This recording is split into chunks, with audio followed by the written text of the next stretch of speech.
What is up, guys? We are back at the channel, starting something new today. Let's play iRacing. We're getting into that.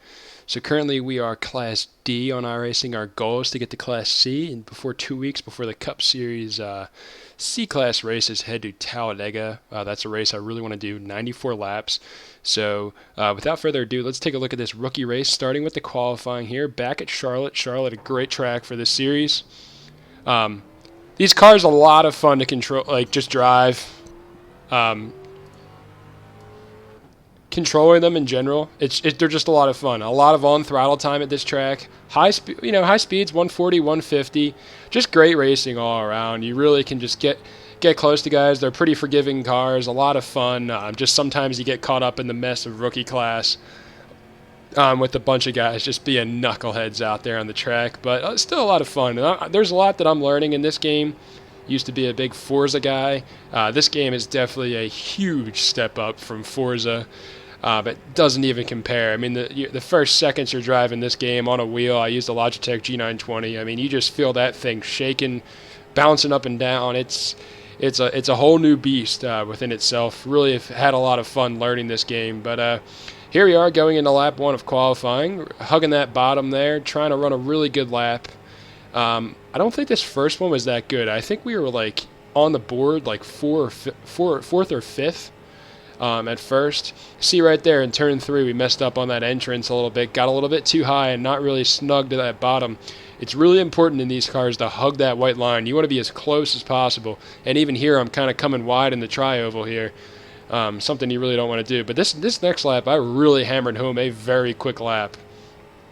See here, I get really snug on that. I mean, I am all over that white line on the apron right there. That is the route you want to run here with these cars. It is the fastest way around Charlotte Motor Speedway in a street stock car, without a doubt. Coming into turn 3, I think I have another very clean corner here. Yep, yeah, got right down and stuck that thing on the bottom. Honestly, like, when I ran this lap, and I think I can pull up the results, it was the fastest lap I had ever run here on a street stock car. So I ran a 31.818, right? And this guy, Dayton Taylor, up here, who started on grid 1, he actually was like, I was 0.3 faster than this guy, William Pigeon, I guess.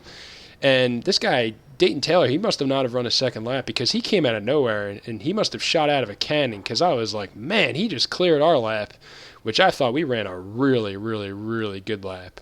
But without further ado, guys, we're going to skip ahead here to the grid, just the ending and the obviously the formation lap. So catch you guys there. See you in a couple. All right, guys, we're back here on the formation lap. Not sure what the leader was doing here. He was like trying to pass the pace car, which is just like, I know the leader does set the pace, but you can't pass the pace car. It just does not work like that. And then now he's on the apron, so he's probably getting a safety penalty for off the track. I mean, this guy's just a knucklehead next to us here. Sitting in gear 2. I always sit in gear 2 at the beginning of these races. I feel like you get a little bit more traction. Obviously, iRacing, all the assists are off, so any traction you can gain is really, you're going to be your best friend in this game. And then right here, I thought this was pretty funny. So coming right into turn 3, I did this like little weird thing as a kind of an intimidation factor where I just kind of turned down on him. I don't know why I did that. Who do I think I am? I guess I was just mad he took the pole away from us. But yeah, you can see we're going to get right down there, making sure he knows who we are. So yeah, now this is the hardest part here, because in iRacing it's different than in real life. So there's no restart zone. So whenever the leader goes, that's when you have to go. It's really unique. It's still something I'm really starting to learn. And right there you could just tell the leader definitely had me guessing. Clean shift up into gear 3. And we were already getting passed by P3, so now we're going to fall down to P3. But the bad news is I couldn't get to the bottom. I wasn't clear of P4, so I had to let him go as well. So right away out of the gates, we're losing 2 spots. You want to keep it clean, though. Not the end of the world. Very easy to get a good run on these cars. Drafting plays a huge factor, so it's very easy to get a run and stay with the pack. So there was no reason to try to win the race in turn 1. One thing I will mention is that these cars, usually the races were taking place at Charlotte a couple weeks ago when the session was here at Charlotte last. It was like a noon race, and I thought this was cool how this was more of like an evening race. You could definitely feel the change in the track's temperature. I feel like the cars were, usually when the sun starts to go down, usually it tightens up. But I felt like it was really slick, especially in the draft. I mean, you could kind of see the guys in front of me already kind of sliding all over the place. It was definitely a lot of fun, and I feel like it kind of created a little bit more of off-throttle time as I go here to the outside and try to get a run, trying to help the 2-car up here as best I could. But you see right there, I had to really step out of it. The car really started to slide, and thankfully we got down to protect P4. We did not get past there.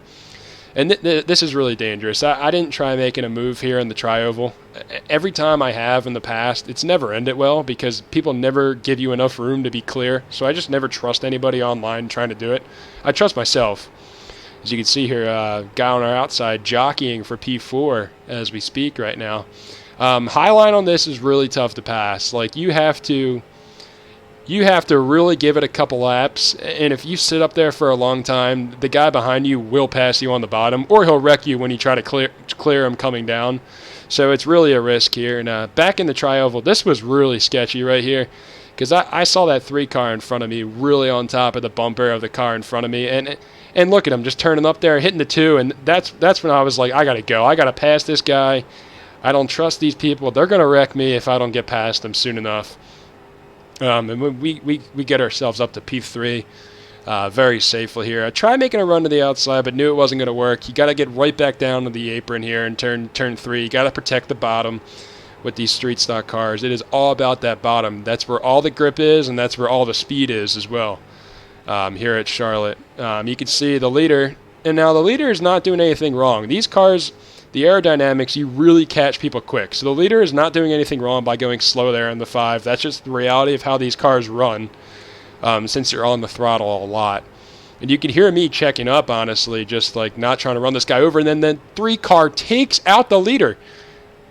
And here we go. And this is our first mistake of the race. So my spotter right here said I'm clear. So I turned down, and there we go. Thankfully, didn't really hit anybody else, which was really good, and was able to keep going. Minimal damage to the car, which was awesome. But we can go back here. I really want to show you guys. Honestly, when I was first driving, I wasn't mad because I didn't know whose fault it really was. But when I did go back and watch this replay, which we're in right now, it's definitely my fault here.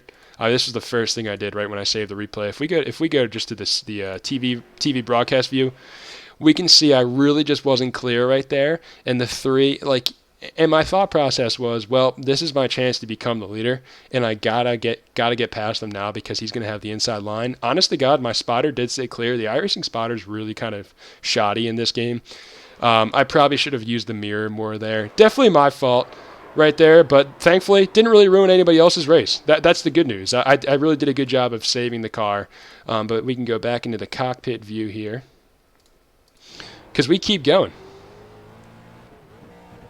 As I literally miss a shift terribly. And I think one more too. I think I missed another shift right here coming up.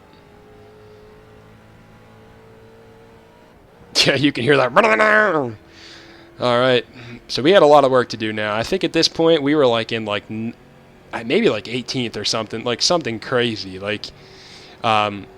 But the good news is the fight was not over because we really did climb our way back into this, and a lot of help from people wrecking each other. They never do themselves any justice at all. That's the thing about iRacing. You can't quit. Whenever you get spun out, you have to continue racing. Your iRating will go down if you don't finish well enough. So there's always motivation to keep getting back into the race. And the thing is too, when you wreck, you really don't want to. You want to get as minimal damage as possible. So I did a great job of kind of saving myself from the pack and getting out of a lot of trouble. That would have hurt my safety rating a lot. And also it would have hindered my performance in the race because we would have had to reset our car in the pits, wait it for a tow back, which is 40-second penalty, I think.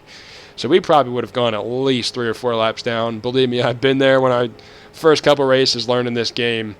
I would start first. I would start front row and literally finish 15th just because I would just be too aggressive. And honestly, the move I made here in this race, it was a little bit aggressive. Really, honest to God, did think I was clear. The problem with it though is that it's just maybe I should have been a little bit more cautious. I had about 15 laps to go. But it's so hard when you're racing for the lead, and like we shouldn't have even been in that position in the first place, because second place should have never wrecked P1 like that. There's no reason to be on the guy's bumper with 15 laps to go. If you want to make that move with 2 to go, fine. You got to do what you got to do with 2 to go. But you do not do that with 15 to go. That is just not fair to the leader. I've had it happen to me before so many times here. We've only won one race on iRacing, and we actually led all 20 laps at this track. It was incredible. But just unfortunately, like just so many other times, like the guy in second would always, and it would be like on the apron when I'm right here on the apron, and he would just try to get under me and just clip me. Like, that's not racing etiquette at all. That's not how you race.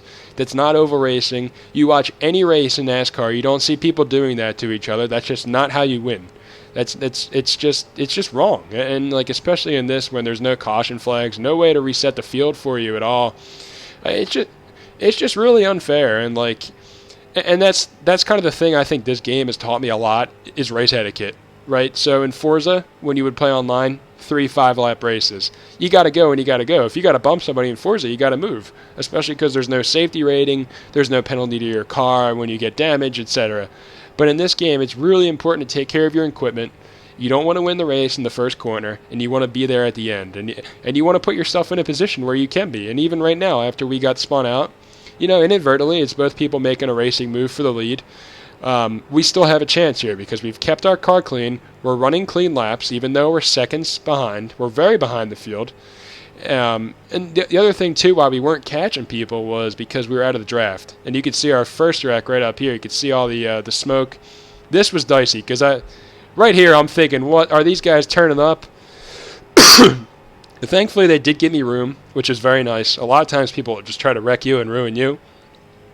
Was able to really only get out of the throttle for a little bit and kind of keep our foot on it. But this is like right at the halfway point, too. We're on lap 11 here. So really, coming to the line here, we're only going to have 9 to go. So that was big. We gained about like 4 or 5 spots right there, I think. So we're in P15 right now. I think we got up to like 11th after this. Yeah, okay, so we gained like 4 spots just from right there. I mean, that's just, and that's the reality of iRacing. You're never out of it. And see, we got another spot right there. And that was that 3 car, guys. You remember, that was the guy who wrecked the leader, and we thought we were clear of earlier. So, you know, maybe he doesn't have the best reputation as being a clean racer. Even though I definitely will admit I was more at fault, honestly. But, you know, racing for the lead. You got to take a risk sometimes. Honestly, I thought I was clear. I heard my spotter, so I'm going to go down for the race lead, especially in turn 3 when it's hard to run on the outside with these cars. So, yeah, we actually got up to P10 there, passing that guy. And then I thought this was really interesting because this black car in front of us, we really closed on this guy. I don't know if this guy's playing on a gamepad, like an Xbox controller, because he was like, he could not hold the bottom at all, like to save his life. I don't know what was going on. These cars really, the reality is they're really not that hard to control. I'm not really trying to boast, but like, I mean, this is the rookie class for a reason. These cars max go 150. It should not be that difficult on a 1.5 mile track to hold the bottom. So I really closed in. I mean, you could already see just in that lap, just the distance we made up. And when I get in this guy's draft, I really want to show you guys the power of the draft with these cars. It's really something to watch. It's the closing rate that you get up to somebody is remarkable. It's incredible, and we're going to see it probably coming into the next lap here.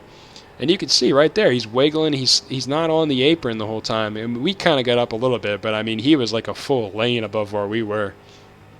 But this is kind of like right here where I was starting to feel his slipstream a little bit coming here in turn 1 here on lap 15. So remember, we only got 6 to go at this point, and we are still in P10. So it is go time for us. And you can see he's wiggling all by himself. I don't know if that's because he was feeling my slipstream or not. But definitely still making up a ton of ground. And I was watching the relative like during the race, and I knew we were going to get this guy. But I think, yeah, that was the move. I think he definitely felt the slipstream right there. Because sometimes when you first get in the draft, you do wiggle. The wheel will wiggle on you for a split second, and if you don't react to it, you'll get like pushed up the track. But look at this, coming into turn 1 here, lap 16. I think we get right to his bumper right here. But with this huge, massive run that we had, he had no intentions of letting us go. I think I had to check up here. Right, and then we go down low, and we have a bumper in there, and he's trying to protect. And then we had to do a little love tap there, a bump and run, clean enough. You're not going to let me by with 5 to go. I'm going to knock you up the track. Our safety rating did not go down. That was a clean bump. And honestly, at this point, if you're going to hold me up there, I have every right and intention to do that to you. I mean, I'm running about a lap probably quicker than that guy, maybe half a second at least. And, like, there's no reason for that guy to be blocking us like that. So remember, guys, just like 5-6 laps ago, we were all the way back in like 16th. 16th, guys, and we already climbed all the way back up to 9 because perseverance matters in iRacing. You cannot give up in that first corner. You also can't win the race in the first corner, but if you get caught up in someone else's mess or an inadvertent racing mistake, you have to keep going. You can't throw in the towel. There is always ground to be made, and your iRating will suffer if you don't take advantage of it. So that there's all this motivation to continue to driving the car, and like there's just absolutely no reason to throw it into the quits, you know. And that's what we did here, and I thought we had a really good attitude. One thing I've really been trying to work on, especially like the learning curve in this game, first probably 10 races I ran, I was really frustrated. Like, it was tough playing this game, but I've kind of cooled my head, and I think that has worked wonders. Like, it has made me become just you got to be a conservative racer, but you got to be aggressive when you can. And then we had a lot of trouble here on the front stretch. I think right here I pick up about I think it was like another 3 spots. Like, I think this got us into 6th. And I don't know if we caught the guy in front of us after that. I think 6 was like where we wound up. But right now we're on lap 19 here. Well, it says lap 19. I don't know if this was lap 19 or not, because I feel like that happened before the white. I don't know if we're coming to the white this time or it's next lap. I think the replay might be off by a lap. I forget, honestly. I really forget. But you can see, too, kind of the fall off of the car. Going a little slower coming out of the turns. And, okay, so the white flag is right here. My mistake. So this is lap 20. You can see the fall off. It's harder to hug the bottom after a while. The tires start to get some heat in them, start to get some wear. That's one thing I like about these cars. They're easy to drive, but you still kind of feel that. You know, it's a 350 horsepower car, so you still feel kind of the effects of wear and tear on the car. And that's why these cars are so fun to drive. A lot of times you get caught up in messes and rookies, but, you know, for me right now, Class D I think is on a purchasable track, so I'm not going to be doing that because I'm trying to save up some cash here to do the Talladega race. But ultimately, we crossed the line, checkered flag in 6th. We will take it considering where we were just about 10 laps ago. So overall, not a bad day here at Charlotte at all. Still fun, even though we got wrecked early. Still a ton of fun. That's one thing I really like about this game. It's just, you know, there's just endless fun if you play it the right way. It's really great. It's unlike anything I've ever played in my life. Probably the coolest video game I've ever gotten my hands on. But yeah, expect more, guys, from this iRacing series. It has been awesome. Moving on to a Let's Play iRacing. And everyone stay safe during these tough times, COVID-19. We will be back. Take care, y'all.